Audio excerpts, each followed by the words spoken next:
Hi, welcome back to the Personality Hacker Podcast. My name is Joel Mark Witt. And I'm Antonia Dodge. Today we have a very special guest who's actually revisiting us as a second appearance, and she was on basically this time last year. Merja is one of the best kept secrets in the field of personal, artistic, sport, and business development. A multi-passionate entrepreneur, she has the unique capacity to see patterns within and across modalities. Her profound ability to use her painful past as a light for others and her tender but no-nonsense approach are precisely what make her work so leading edge and the ability to transform the lives of so many. Merja is the founder of the Merja Sumiloff Project. It's a collection of projects designed to help empower people live an authentic and sovereign life for themselves. So first of all, Merja, welcome back to the podcast. Thank you. It's great to be here. Always such a pleasure to work with you, Antonia and Joel. You know, a lot of times when we're doing personal development coaching, when we're talking to you, the listener, about personal development, one of the things that comes up over and over again is learning how to set really clear and useful boundaries in your life and as you go through. And Merja, in this program, it's amazing. You've got this great distinction between this idea of boundaries, which are healthy, and barricades, which may not be as healthy. And I wanted to dive into some of this conversation today. I think this would be really helpful for you listening. As Antonia, Merja, and I talk about this, I think you're going to get some information out of this and some insights and some of the distinctions that Merja brings to this, I believe, Antonia believes, that are really powerful for you. So would you briefly, Merja, just give us a quick distinction between this idea of boundaries and barricades? Absolutely. And what I'd like to do before we move into it is I'd like to just pay homage to my right-hand woman, Suzanne, whom we've had hours and hours of conversations around boundaries and barricades and what those things mean, and like really brainstorming around that and really looking into it. It's just been such a privilege to work with her and to continue to work with her. But yeah, boundaries and barricades,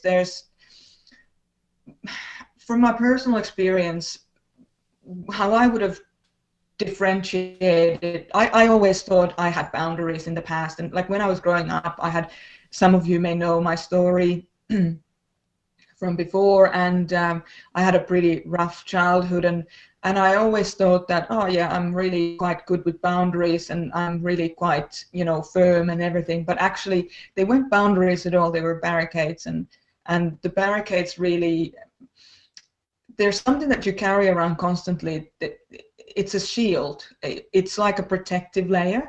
Whereas when we talk about boundaries, we're talking about something that's like a gate that you can leave open or open a little bit or close it or whatever. So you can kind of completely be in charge of how much of the boundary you want to enforce at any given time. Whereas barricade is something that you just surround yourself with and just sit down there and wait and wait for the next attack, so to speak. Certainly. And basically this idea of a shield, I think that's a great metaphor, because a shield, if you think about like a shield on like the battlefield, right, in the Middle Ages, it was something you could hold up. It didn't surround you. It wasn't really a useful tool that was a structure or any kind of thing you put in place that could serve you beyond just being in the battle. And ultimately, if you're so focused on having that shield up, from my standpoint, if the metaphor holds, you're actually very vulnerable from side attacks and from somebody from behind you, because you're so focused on keeping that shield in front of you up. I mean, again, following the metaphor, whereas you said like the boundary is more, it takes in account today and the next day. You're creating this situation where you create a clear distinction around you with a gate that can be opened, and then once the person comes in, there's some intimacy that can be created. You can share your heart inside the parameters of something that is containing that. So I think it's a really interesting distinction between the two of those. And I could just see... Absolutely. Sorry. No, please go ahead. Yeah, absolutely. And the barricades, like they are so rigid and they're so survival oriented. And if you think about carrying a shield with you, if you want to make sure that you are completely safe, you need at least 4 shields so that you're not attacked in it from any direction.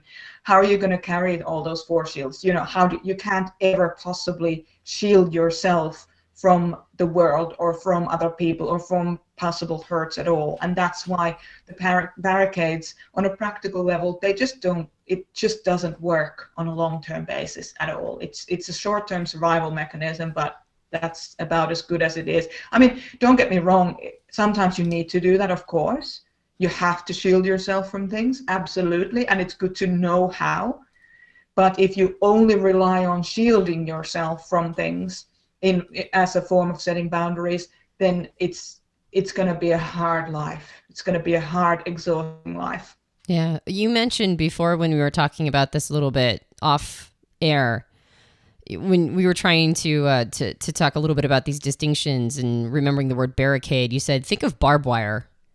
And I thought that was interesting. This idea of barricades isn't just protective, but it also, if you think of it as barbed wire, that also sounds prickly. Like it's a warning to others. Absolutely. Yeah, absolutely. And it's, those mats that they put across the road that puncture the tires of your car. They're, it's really like spiky and like from every direction. Here, I will stop you no matter what, and I will cause you pain or damage while I do it. So can you, I didn't ask you this before, so I'm just throwing this out there, but can you think of real life examples of the differences between a healthy boundary and a barricade? Well, I can give you a personal example if that helps. Yeah, absolutely. Yeah.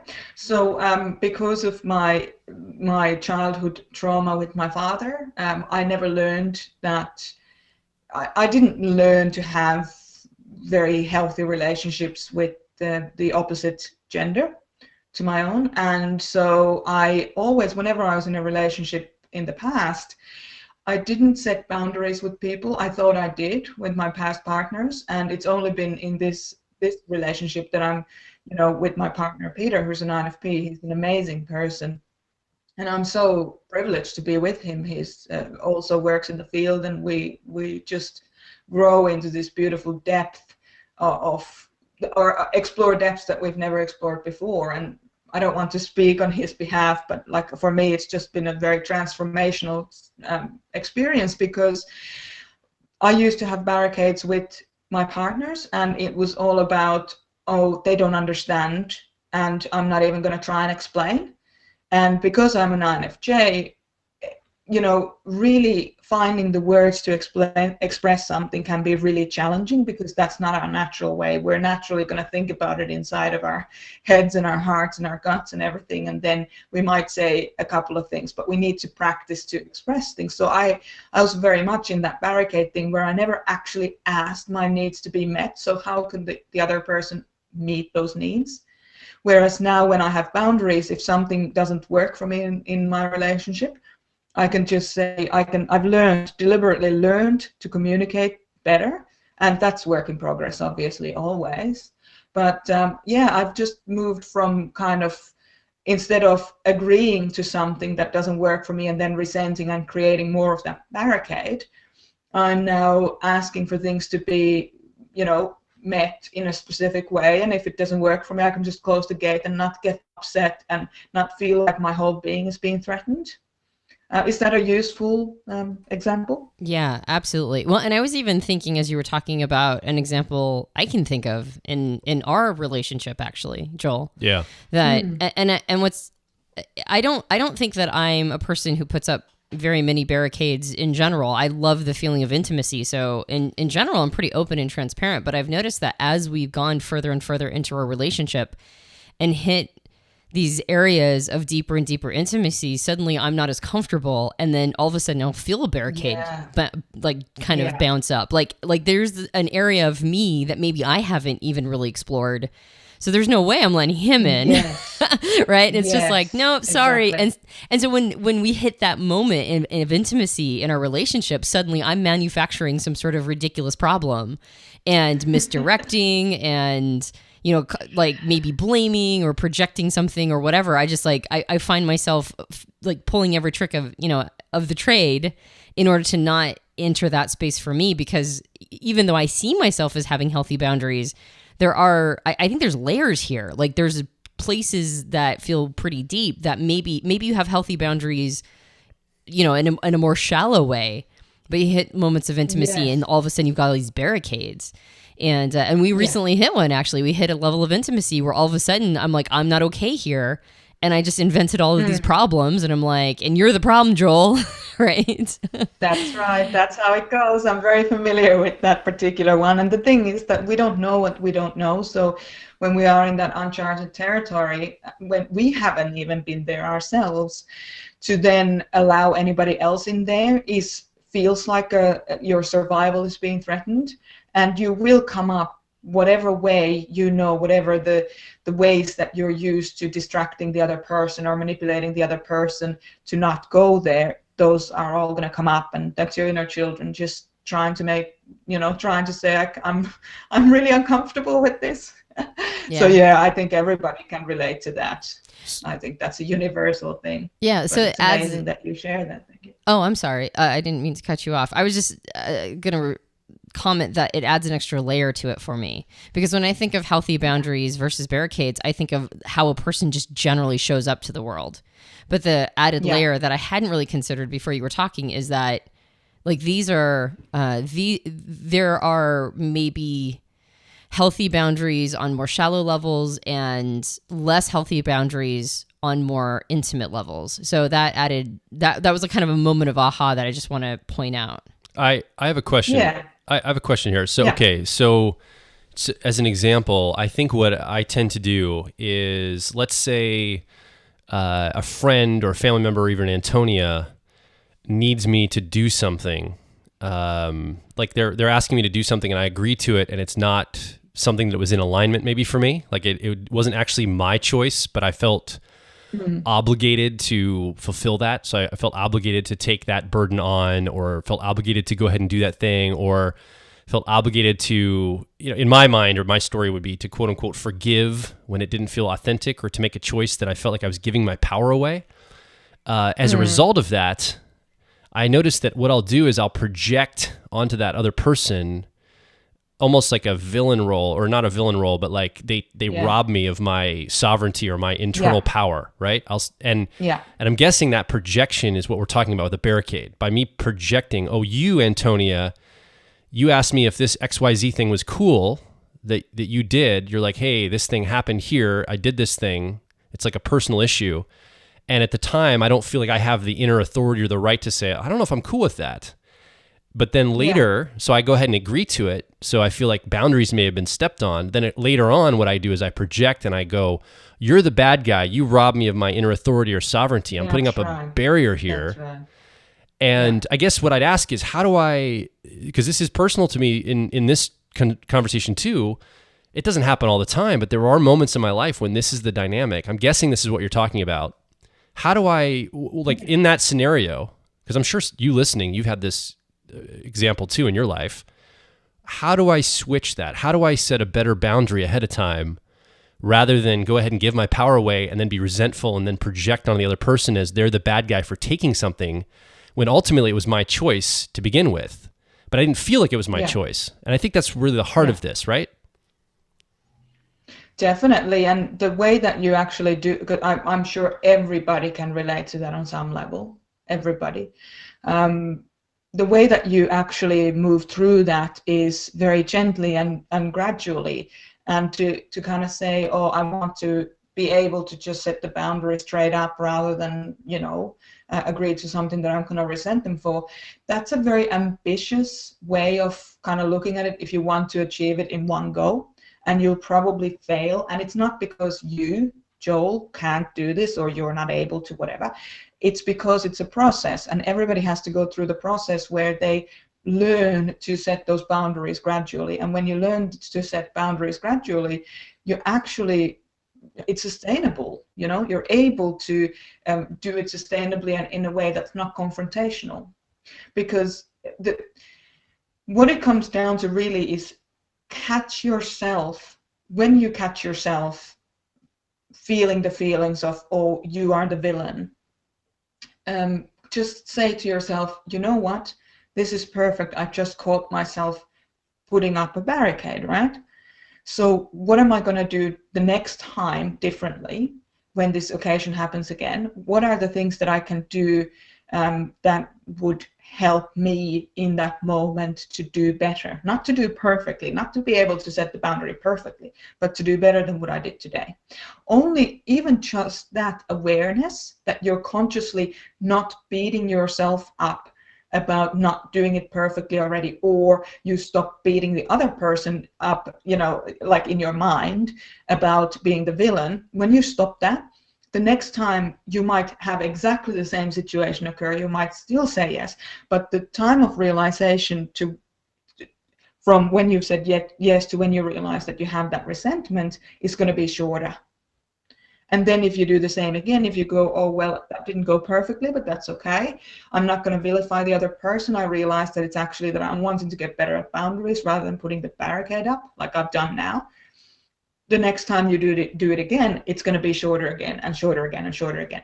Now, there are some people who are really fast at changing. And that usually is completely tied to their level of presence in the moment and their ability to see beyond how they're feeling, the emotions.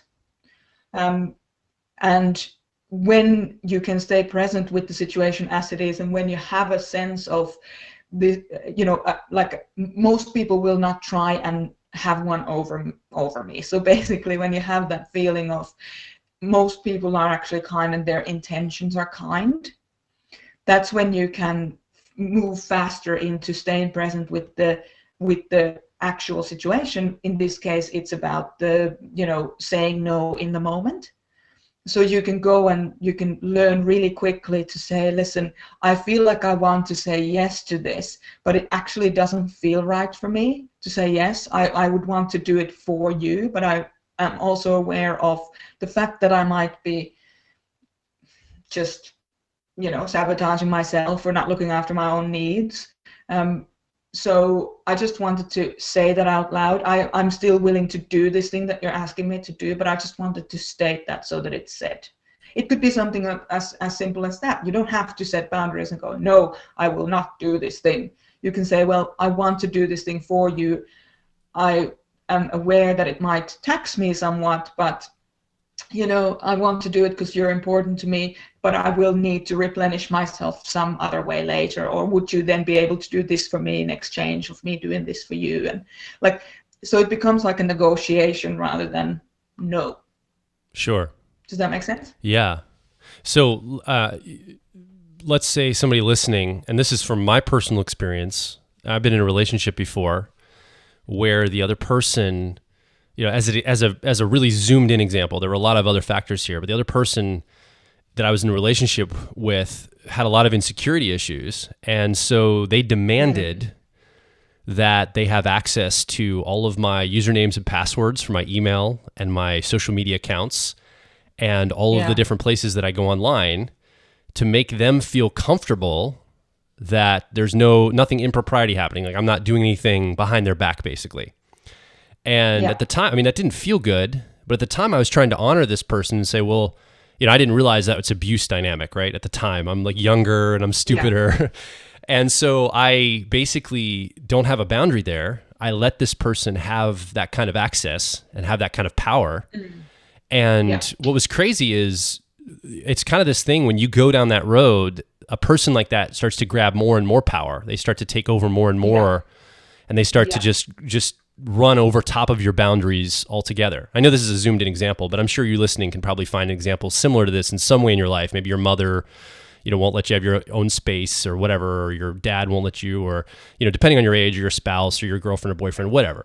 Right. But so this is my personal example. And I look, and at the time it was a thing where I didn't feel like I had the right to say no to some of this. I'm in a relationship. I felt like I had good intent, so I wanted to be, and I had nothing to hide anyway. It wasn't like I was trying to do anything secret. So I thought, okay, I'll let this person have access to that. And it was very, looking back now, I'm like, that's kind of effed up, right? Like I don't like that part of me. What does that say about me that I was willing to hand that kind of power over? What does that say about me and I didn't have those boundaries? And I think like that's a real world example of, let's say somebody listening's caught in a dynamic like that. They're in something right now where they feel like somebody is taking something that's not theirs to take in the relationship or in a situation. and it's not like the other person necessarily, maybe they have good intent, maybe they don't, but what action steps, like actual tangible action steps would I do? Let's say I'm there again now, years later, this isn't a case now, but how would you advise somebody in that situation? How do you get yourself, because obviously you don't have a clear boundary setting, right? You have trouble with that, or you would have already had those in place. So when those are stepped on, what do you do? How do you get yourself out of that? That's a great question. And there's actually like practical steps that you can take, and I'll just go into those shortly. But I just want to say something to you on a personal level, if that's okay, because I just can't help myself from going into work mentoring mode when I see it. Sure. You were saying, what's wrong with me that I'm doing this thing, that I'm letting this. You're an authenticity co-pilot. There's nothing wrong with you. You want to have an authentic relationship where you can be completely open and be yourself, and because you have nothing to hide, right? So of course you're going to want to do that. But that's not going to be necessarily the case for everyone who's listening in. But I just wanted to say that as like a little side note to you, Joel, specifically. And that's actually quite admirable that, you want to be completely open and wanting to share yourself fully. And not everybody has that desire completely as you do. Like authenticity people have that desire to be really understood and accepted and have a really clear and open communication and that kind of thing. But what happens is that when you do find yourself in those situations, you need to consciously do like little tests. And this is not to like test the partner. This is to test the relationship. Is it codependent? Because sometimes, like, I don't mind my partner. I would not mind my partner having access to all my stuff at all, and he wouldn't take advantage of it because he's not like that. So it doesn't necessarily mean that just because you're okay to have your partner have passwords to everything and whatever, that it's necessarily a bad thing. Now, obviously, from what you've said, it doesn't sound like it was very healthy.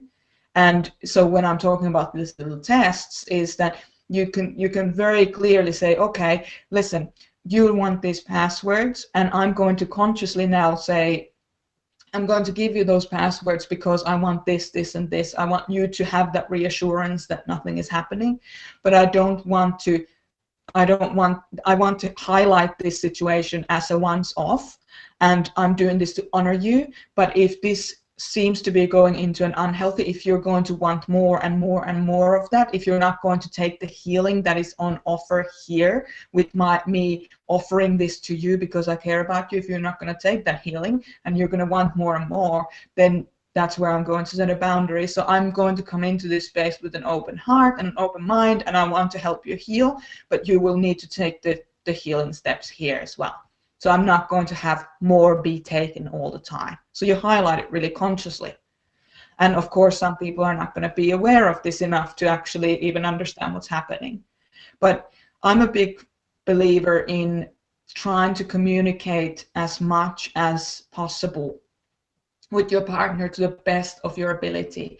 And one of the biggest things is that you both need to understand generally, and I'm just speaking to everyone here, if you're in a relationship, you both need to understand that you are not the same person and you are going to see things differently, and just giving each other those soft places to land when you don't express yourself perfectly or you are triggered, that you're consciously in the relationship and looking for proactive ways to be together and to embrace the differences rather than make them into big issues. When you do those things consciously, any relationship can recover. And I've just more recently, I've just worked with 5 different couples who had actually split up already, who have all come together again to form a family with their children, and it's just so powerful. So it's not about my boundaries are bad or good or whatever. This is where I am right now with my ability to set boundaries. So I'm just going to accept myself for where I am, and I'm going to be okay with that. And I'm going to be okay with moving on to the next stage of setting boundaries. Does that make sense so far? Yeah. Thank you for that, by the way. I think it does make a lot of sense. Yeah.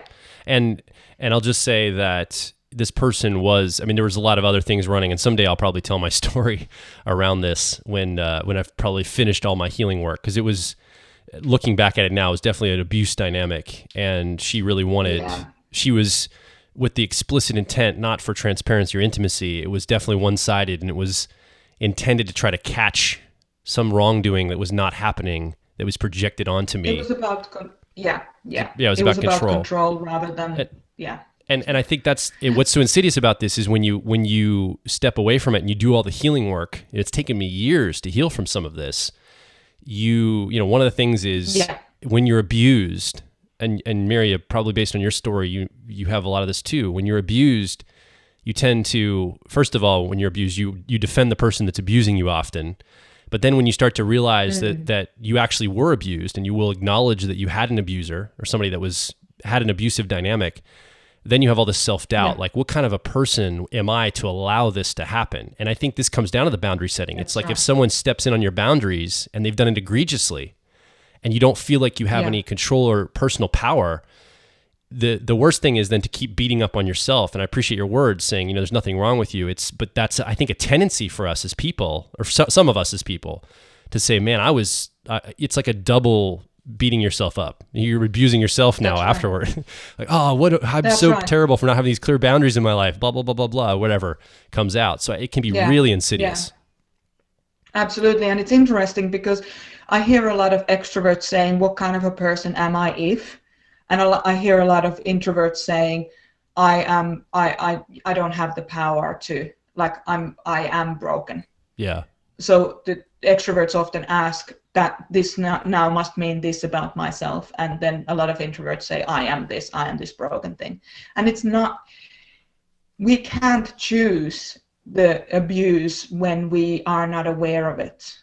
So you can't change something you're not aware of. That is just a fact of life. And that's why it's important to become aware of and study as much of material as possible. Study yourself, be the student of who you are. And then ask questions. What am I not aware of? Is this happening? Is that happening? And look at where those things are happening, because there's every element in everybody's life. There is abuse in everybody's life. It just may not be as grandiose as somebody who was, sexually abused as a child, or, it might not be that massive thing. It might be small abuse, small consistent poisoning of happiness, or how you feel, or it could be a consistent criticism but very slight, or whatever. It doesn't have to be a big thing. In your case, it was a big thing. It was a specific thing, and to overcome those things is really brave, because it's hard. Overcoming, especially somebody crossing boundaries, it is bloody hard. Yeah, and it's and the other thing too that I struggled with, now I have a lot more perspective, but that's the thing you just pointed to. It wasn't like I was sexually abused as a 5-year-old. This was an adult relationship. I was an adult, and I almost feel like, to make it a deal that, oh yeah, I was kind of abused in this dynamic, it's almost like I'm robbing people, in my mind, the quote unquote, that were really abused or really had trauma. Who am I to say I had trauma or abuse when it wasn't as extreme as that? I mean, from my experience, it was extreme for me, but in comparison to other people that have to do a lot of healing from childhood trauma, it was nothing like that.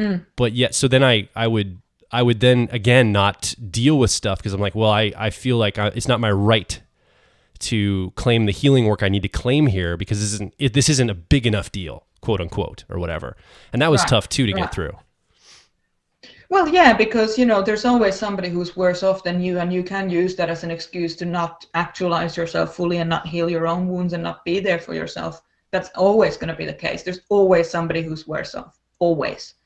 That doesn't mean that just because there's somebody worse off than you, that you shouldn't heal those wounds, or allow yourself to have your own back, so that you can actualize your own inner genius. It's not really an excuse to not do your work. Yeah. And I don't mean this to be, I'm not giving you a bollocking or anything like that. It's just you cannot compare two healing journeys. They are entirely different. Your healing journey is a key to who you are as a person and what you were meant to do here. If you don't heal, for whatever reason, you stop yourself from healing, you will not actualize yourself fully. And that's not why you weren't born to not actualize yourself, you know? Yeah. So you cannot ever compare two healing journeys. Healing is an individual experience.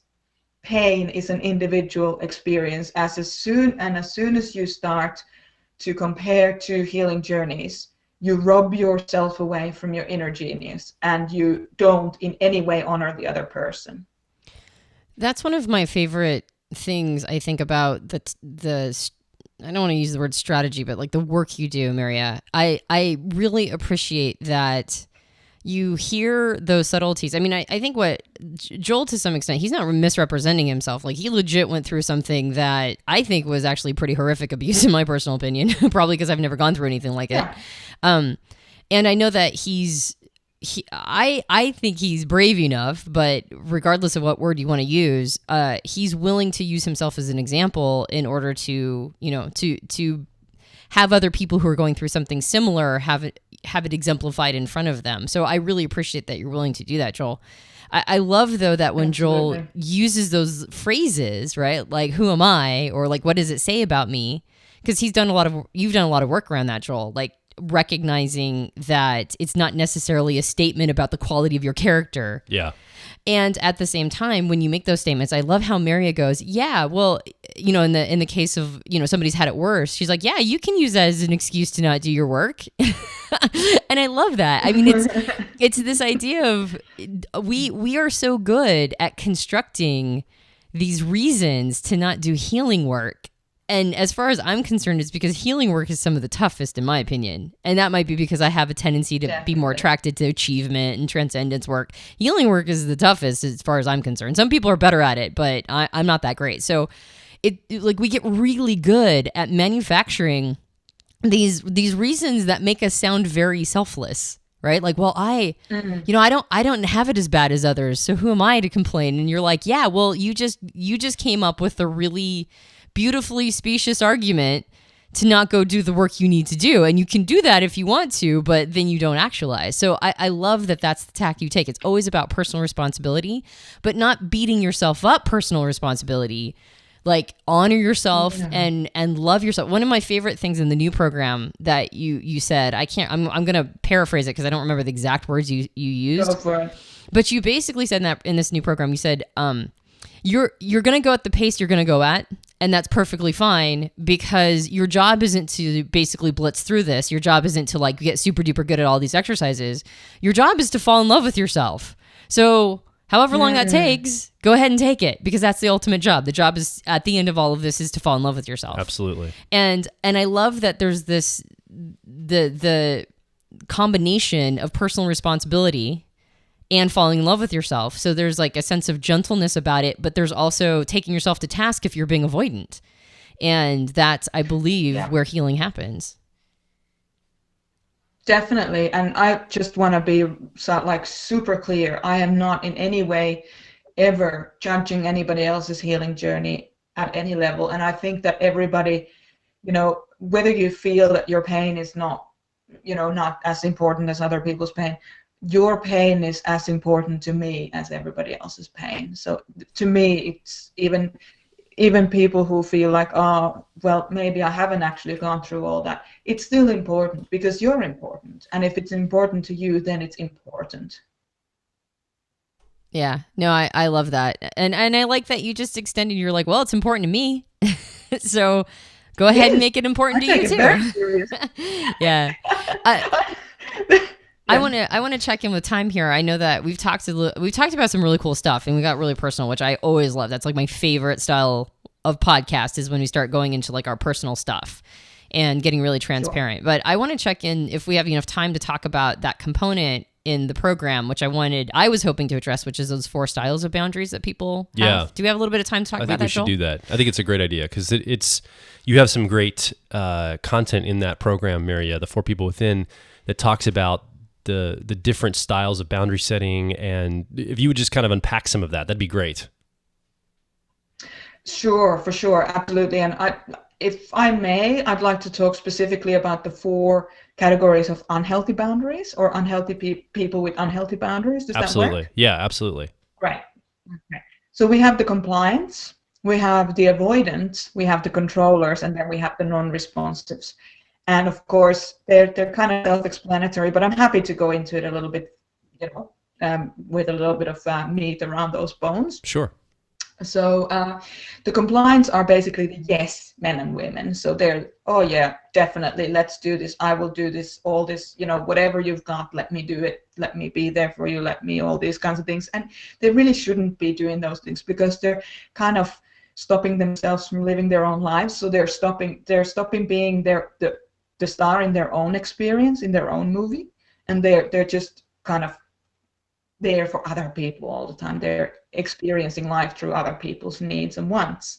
And the issues that the compliance have is they don't know how to say no, or I disagree with that, or I won't actually do that, or you know what, I choose not to do that, or stop that, or it hurts, or it's wrong, or it's bad. Those kinds of things, like, this is not right for me.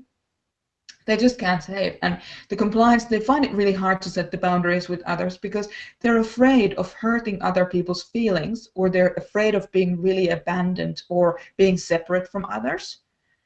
And this, of course, is called codependency, right? So there's a lot of compliant people in codependent relationships. So if you have a difficulty saying no, if you have an anger, fear towards somebody's anger, or some kind of punishment, or being shamed, or whatever, or being seen as bad or selfish, then you're probably, if you feel like you're always saying yes because you're worried about those things, then absolutely you might have some compliance tendencies. And but my question to you here is, who in your life do you think is a compliant? And that's a good kind of exercise to start with. The second kind of category, if you like, is the avoidance, which are the compliance in reverse. So they're completely just avoiding the whole commitment of saying yes or no. They're just like gone. They have such bad boundaries that it's just really hard to even put themselves into a position where somebody might ask for something. So they just disappear in the distance whenever there might be a possibility of having to say yes or no. And the avoidance usually say yes or no in situations where it's completely irrelevant. Like, they might offer their opinion, or they might put their hands up to show that they are actually putting their hand up on something that they're completely either unqualified to put their hand up for, or where they pretty much know they're going to be turned down. So it's very much about running away from situations. Then of course there's the controllers, and the controllers they can't, instead of not being able to say no, they can't hear the word no. And there's a couple of different types of controllers. There's like the aggressive controllers, which just simply don't listen to anything that people are saying, or any boundaries, or any of that kind of thing. They just force themselves through whatever boundaries that other people might try and uphold. And then there's the manipulative controllers, who will just attempt to seduce others to abandon their boundaries, or shift their boundaries to suit their needs. So the manipulative controllers will get their way in a very roundabout way. So they might not, like the aggressive controllers go straight through, whereas the manipulative controllers kind of go around the issue to try and get the end result. And then of course there's the non-responsives. And the non-responsives are actually a little bit, they're a little bit of a different kind of kettle of fish altogether. There's again a few different types. There's the hypercritical type, who are just completely unsatisfied. They're never satisfied with either themselves or others. They're chronically dissatisfied. They're chronically disappointed in people. And that's really hard to be around, and it's hard to be like that. It's really hard to be completely, disappointed in everything a lot of the time.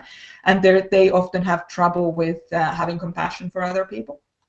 And then, of course, there's the narcissists, which are like the ultimate non-responsives, when it doesn't suit them. So they're so caught up in themselves they barely kind of notice that other people are there, that they're people. They're only like pawns in their games, and they're used to just using the people to a point that it serves them.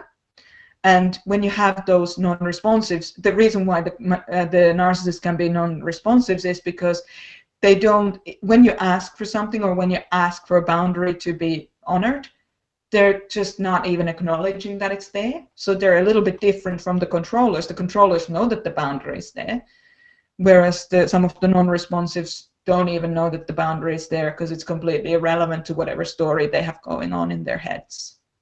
Does that make sense? Gotcha. Yeah. So this is really good. These are the unhealthy ways.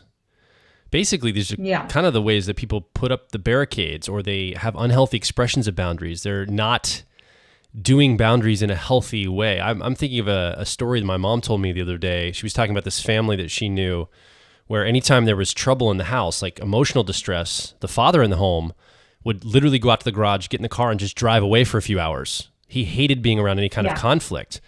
And so that would be a form of creating a boundary, but it would be an avoidant boundary from what I could tell from your little list here.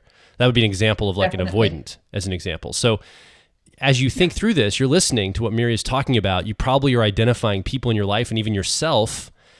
And maybe, because I'm sure all of us, no one has perfect, healthy boundaries all the time. Even some of us that are like really working to try to create this, right? You can probably identify in yourself and others different categories these things fall into, the people in your life and yourself, what you're doing in an unhealthy way to try to create those boundaries when it's really coming from a disempowered place. You don't feel like you've got the personal power from within to have that healthy expression. So I think this is a great little list to try to identify maybe where you fall if you're listening, and what strategy you tend to lean toward in the unhealthy times when you're trying to create that boundary, but you just don't have that full healthy expression of it. So I think it's a good list. Yeah, and we all have some of these in some situations. So, don't just point the finger at other people and say, "Oh, you're doing this, you're doing that." Ask yourself, and this is a kind of a question. If you ask yourself to do with everything, you will find out a lot about yourself. Where am I not aware that I'm actually using this particular coping mechanism? Because it is a coping mechanism, and there's a reason. Only people who are extremely hurt would use these to a really extensive kind of way, really like big, massive, exuberant way. So it's not if we do these things, it's like, where do we do these things? And when you ask yourself, where am I doing this? Where am I doing that? It just allows you to see those things about yourself that then allows you to fall in love with yourself even more, when you realize that, you have so much value, even though you're not perfect. And the perfection is actually in the imperfection. Yeah. And as I'm thinking about this list and this idea of the barricades versus boundaries, and then we talk about maybe somebody who's a compliant who just says yes to everything, and I'm thinking, man, what boundaries or barricades is that person putting up? Seems like they're just saying yes to everything. But I think it's because when we talk about building healthy boundaries, we tend to, even when I think about it, we tend to come from the perspective or the position of like avoiding being stepped on or avoiding pain for ourselves. But if you look at it from a different direction, I think maybe the healthier way to understand building healthy boundaries is not avoidance of pain or avoidance of getting stepped on, but rather, how do I build authentic, true intimacy? And a compliant person who's just saying yes to everything, their barricade might just be a hardening, like an inability to create true intimacy with another person, because That's right. Right, because like the parts of them, like they're not going to be compliant all the way in. I talk about, you hit these moments of intimacy with a person, you're like, whoa, that's a place that I haven't even thought about going for a long time. So here you are, and now what do I do? And so we've got a hardening there that we have to soften in order to let that person in. And my assumption is that a compliant is going to have a lot of those barricades, a lot of that hardening on the very, very deepest part. So for them, the avoidance of pain, of conflict, becomes the higher value. And when you go, well, that person doesn't feel like they have any boundaries or barricades. Well, they do by not being able to develop authentic intimacy, because that's the place where it gets hardened. So when we just look at this concept of healthy boundaries in a pain avoidance, I think we miss kind of the most important component of it, which is when you have truly healthy boundaries, when you have, like you said, that gate that you can contextually close or open depending upon the situation and where you're at and where the other person is at. And if we have like a series of them going all the way to the deepest parts of us, then really what we're doing is we're not just avoiding pain or avoiding getting stepped on. What we're really doing is we're putting ourselves in a position where we can invite people in and invite people deeper, and then build like these really amazing intimate relationships. So I think I'm having sort of an aha shift in looking at all these different styles and looking at this idea of like there being all these layers. I think I'm going to stop seeing healthy boundary creation as pain avoidance, and I'm going to start seeing it as building what needs to be, building the infrastructure needed in order to have really amazing intimacy with others. Yeah. It's not what you don't want. It's actually going for what you do want. And all of these, as we're looking down the list, you hit right on it, Antonia. These are all removing the ability for intimacy, and it's about these boundaries get you what you want. Boundaries actually bring intimacy into your life. I think that's a great reframe. Definitely. And boundaries allow you to build the infrastructure of your intimacy. Like it's a massive part of the infrastructure. Absolutely. My question though, or my thought is, I bet there's stages here. If this is new for you, you're listening, you probably have to first stop the bleeding, quote unquote. First stop the offensive people stepping on you at first. If that's part of your, or stepping on others, depending on the wiring that you come with, right? So at first you've got to just get it under control, and then don't stop there. It's not a defensive place. Boundaries aren't supposed to be defensive. They're actually supposed to be co-creative. They're supposed to be basically securing the perimeter, literally like setting up a fence line around your perimeter to allow the people that you really want to build that intimacy with. And I think that is probably phase 2 of the boundary setting in my estimation. Yeah, so definitely. And there are steps that you can certainly take to set those boundaries and to learn to set boundaries in a more loving and inclusive way, as well as learn to not like what you might be doing to stepping on other people's boundaries, to start to identify those things and actually ask those questions. A lot of people in particular who are the compliance, and I was one of these compliants for a really long time, predominantly. This was my kind of an injury, so I know this very intimately. It's actually, being a compliant is a form of manipulation of the situation and control. So as long as you feel yourself that you're compliant to everything, you're then controlling the situation by not making other people angry or whatever.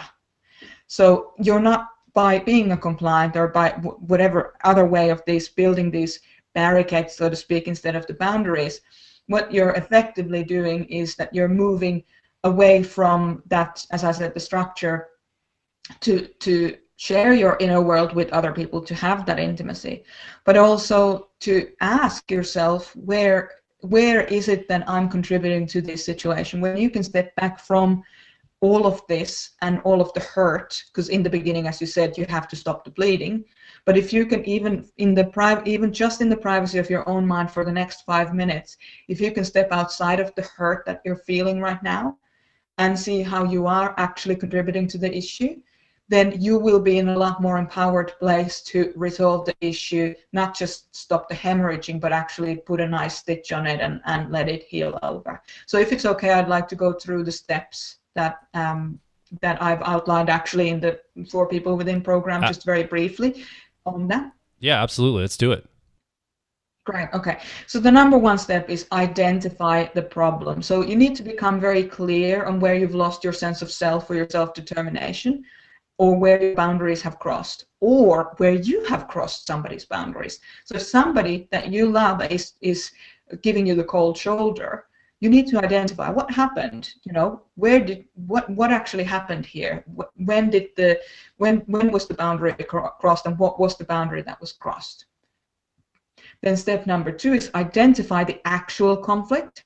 So determine which need within the boundary has been dishonored within you or other people. So ask for the need. So if you're in a conflict situation, somebody's giving you the cold shoulder and you're feeling, oh, I don't actually understand what's happening here, try to not ask them questions. So don't be put off if they're angry, because they're obviously, their boundary has just been crossed, so they're going to be angry or defensive about it. It's a rare person that can explain this in a really calm manner. So if you can just don't get hooked into any of that anger stuff and just like let it be what it is, and just say, would you mind just explaining to me what was it? What was the kind of the need that I crossed there? Would you give me an example of that? Because when you ask questions of the person who you've hurt, it allows them, you create a space for them to feel empowered again. Number 3 step is identify the needs of all the parties that are involved in the conflict. So you will both have needs that are being unmet currently when you're in a conflict. So just identify all those needs, and when you identify the needs, you'll actually probably be able to identify the solution as well. So then once you've kind of realized what needs to happen next, or what the solutions are, you then look at that, and because this might be another form of setting a boundary, like if somebody has a need that you're not willing to meet, or it's completely against everything that you believe in your life, then you may not want to meet this need. But let's just assume that it's just challenging, that it's not that black and white, that it's maybe challenging for you. Then step number 4 is identify the benefits of the relationship with this person. So determine what benefits you can gain from being with this person, and who might be crossing your boundaries, or whose boundaries you might be crossing. Just so you can still attempt to maintain those benefits even while you're in the conflict. So remember that this person isn't just a conflict that you're in. So give it a bit of perspective. This is fantastic. Yeah, I mean, that's... And yeah, I'm sorry, you had more. Only step 4. Oh, you had more. I'll keep going. I'm sorry. I thought that was completed. Go ahead. Five more. Number 5 is practice boundary skills. So learn the language around setting those boundaries. So, as I said before, don't expect it to be perfect straight away, but just learn the language and be patient with yourself while you're learning. And even especially for introverts, make sure that you say these things out loud outside of the situation, rather than don't wait until you're in the situation of conflict to try and speak up, because when you speak up in situations of conflict and you haven't practiced it outside of the conflict, it can come across as really full of pain and, this negative power and force and this kind of thing. So learn to give it's like open the valve a little bit before you get into the situation of a pressure cooker. So don't wait the pressure cooker to just explode in that situation of conflict. So learn those skills and learn the language around that.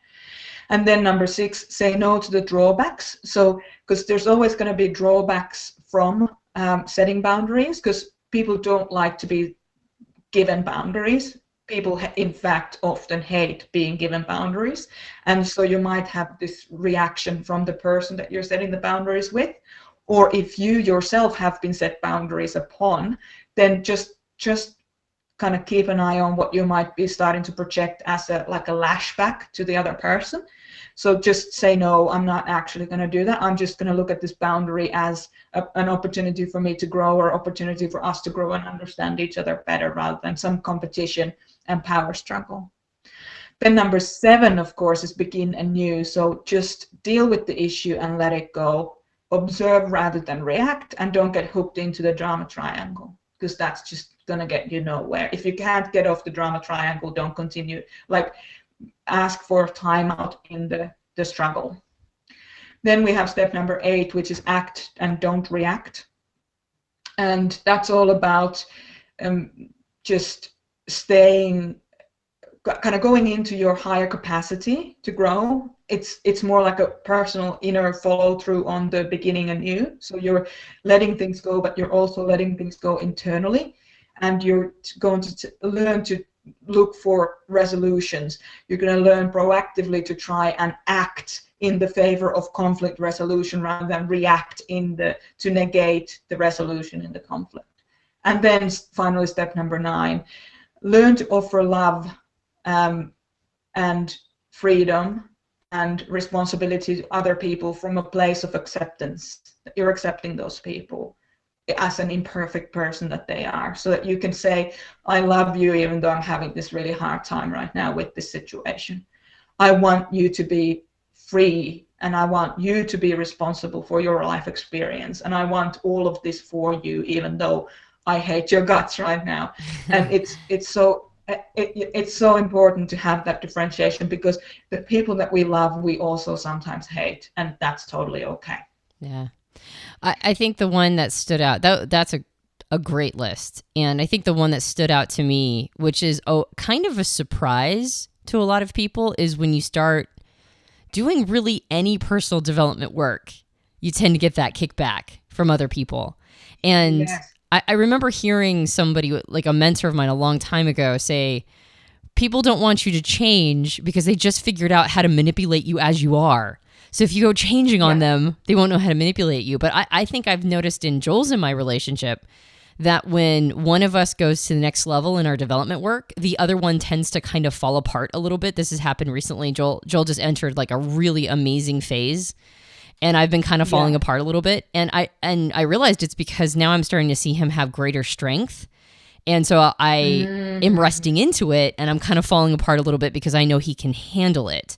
And he's like, why does this happen? Why is it when I get to the next level, like all of a sudden you're disintegrating? I'm like, because I've been holding all this stuff for so long. So I think a part of it could be kind of a projection of ill intent, like the person's doesn't know how to manipulate you anymore. But one of the things that might be happening is that when you get healthy, other people feel like they can rest into your strength now. And so Definitely. that can happen too, is that just all of a sudden people like, oh, you're a person that I can melt into now. So when the people around you, or if this is happening, like you may be leading them, like leading the charge of getting healthier, and the other person starts getting healthy, you might do it to them too. I think it's important to remember that we're all kind of looking for strength to lean into. So if that happens, it might not just be that they can't manipulate you. It might be that they're actually like resting into your strength. Absolutely. And the other thing that I would say is that most relationships in general, if you always go for the partnership, if you always go for the team, so to speak, if you always say, you know what, I'm going to bring into this relationship, even if there's conflict, even if there's, boundary setting, whatever, I'm going to bring into this relationship the person that I am going to be as this person's partner or teammate or whatever.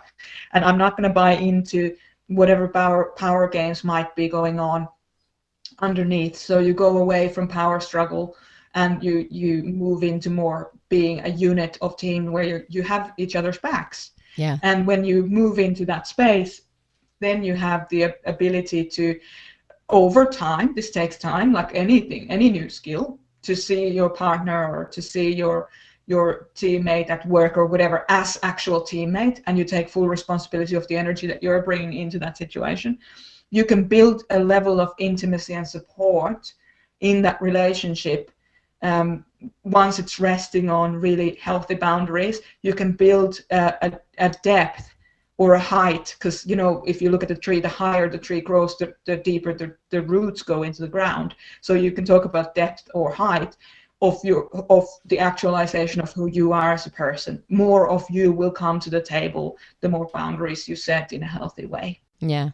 So we just really want to appreciate you coming along, Merja, and sharing your wisdom, insight, and everything you've learned as somebody who's been doing this work for so long with so many different people. We just really appreciate you being willing to share this with our audience. Yeah, thank you, Merja.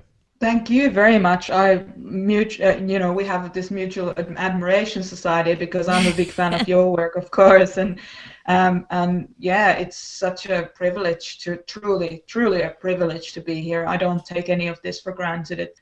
Again, thank you, Merja. If you've been listening and some of this is resonating with you, you want to come over, you want to ask a question, you want to leave a comment, or maybe you want to share your personal story around healing work that you've done or healing work you're in the middle of, boundary setting, some of the stuff that we've talked about on this podcast, head over to personalityhacker.com and you can leave a comment or ask a question directly below this show in the comment section on the website.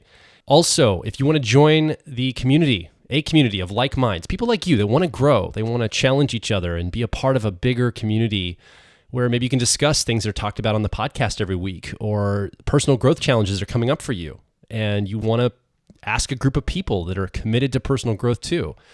Head over to facebook.com/personalityhacker, Or also you can find us at twitter.com/personalityhack, HACK. You can subscribe to us on iTunes and various Android platforms. And if you're in a particularly giving mood, you can leave us a rating and review on iTunes. It helps us out a lot. My name is Joel Mark Witt. And I'm Antonia Dodge. And we'll talk with you on the next Personality Hacker podcast.